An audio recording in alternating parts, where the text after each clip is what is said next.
Hey everyone. So tonight's remote is on Charles McGonigal.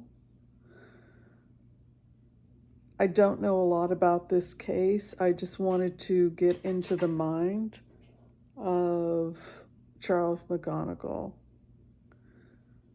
who was working, I believe, out of the New York field office, FBI. The first thing I felt that I was trying to put myself in his shoes. What did Deripaska want from me? And what he wanted was information about investigations and goings on in the FBI. So his job was to, evidently he was able to get information from what publicly is out there about investigation into Hillary Clinton's emails, et cetera, because there were leaks in the New York field office, and now they're being linked back to Charles McGonigal.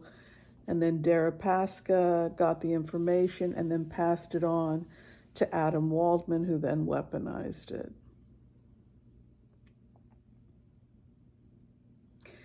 But tonight, when I went into Charles McGonigal's energy, my fear is that I have not had a chance to warn other people about the raid, which means that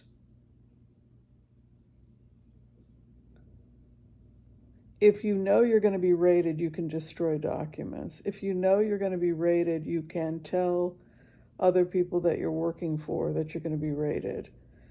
And so the biggest fear I have as Charles McGonigal is that I am not able to get to other people and warn them, which means that other people are involved.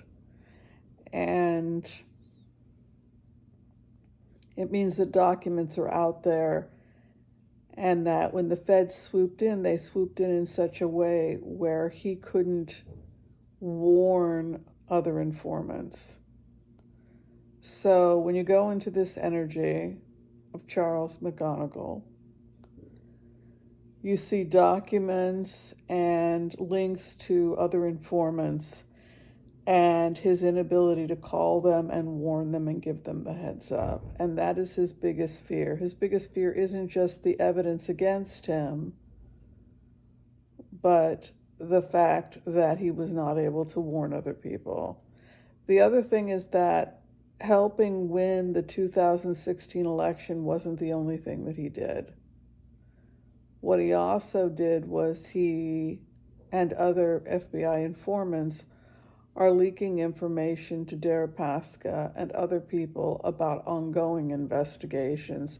So they basically know what the DOJ is up to, what the FBI is up to regarding future investigations. And this goes back to what the DOJ has told us, and that is that there is obstruction, that the lawyers have been obstructing, that Merrick Garland had to file investigations on the lawyers and on the obstruction and where the money was coming from to pay for all the lawyers, which is going back to Russian organized crime out of New York. And the fact that they had helped Trump because they were backing Trump. So the Russian mafia was backing Trump. Deripaska had financial interest. And so they had informants inside the FBI that were helping them. But it isn't just about Hillary Clinton. It's also information about ongoing investigations and burying investigations out of New York specifically. But it goes back to issues of obstruction, but furthermore, the DOJ is doing internal investigations to try and find out how these leaks are happening and how the people being investigated know so much about the investigations and are given heads up in order to destroy documents, hide documents, etc.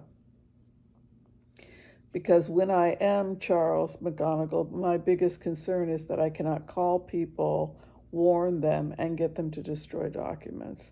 So there are other people involved, and it's not just about stealing the 2016 election. It's also about the ongoing investigations into the Russian mob, the long game, and the fact that